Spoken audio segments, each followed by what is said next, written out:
मित्र तुमच्याकडे आयफोन आहे आणि अजूनही तुम्ही हे आयफोनचे 5 ॲप्लिकेशन डाउनलोड नाही केलेत, मग आयफोन घेण्याचा तुमचा काय फायदा? तर ते कोणते ॲप आहेत ते सगळं सांगतो, पण त्याआधी व्हिडिओला सेव्ह करून ठेवा.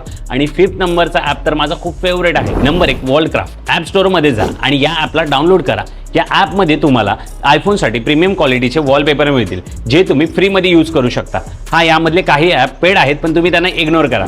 Number 2 local send. या ॲप्लिकेशनमध्ये तुम्ही आयफोन टू अँड्रॉइड आणि अँड्रॉइड टू आयफोन सगळा डेटा इझिली शेअर करू शकता. Number 3 black hole. या ॲप्लिकेशनने तुम्ही कोणत्याही प्लॅटफॉर्मवरचा व्हिडिओ डाउनलोड करू शकता. फक्त त्या व्हिडिओची लिंक कॉपी करा आणि ब्लॅक होलमध्ये पेस्ट करा आणि ॲक्सेस द्या. देन व्हिडिओ तुमच्या डायरेक्ट गॅलरीमध्ये सेव्ह होऊन जाईल. नंबर 4 युटिफाय. हे स्पॉटिफायचं बेस्ट अल्टरनेटिव्ह ऑप्शन आहे. या ॲपवर तुम्ही ॲड फ्री म्युझिक ऐकू शकता विथ अनलिमिटेड डाउनलोड्स. नंबर 5 हा ॲप माझा सगळ्यात फेवरेट आणि युजफुल ॲप आहे, फायनल कट कॅमेरा. या ॲपमध्ये तुम्ही DSLR सारखे फोटोज क्लिक करू शकता, प्रोफेशनल फोटोग्राफी आणि व्हिडिओग्राफी करू शकता. तर मग आत्ताच हे सगळे ॲप इन्स्टॉल करा आणि तुमच्या आयफोन युजर्स मित्रांना सुद्धा नक्की शेअर करा. आणि अशाच आयफोनची युजफुल ट्रिक्स अँड टिप्ससाठी शुभम टेक मराठीला फॉलो करणार.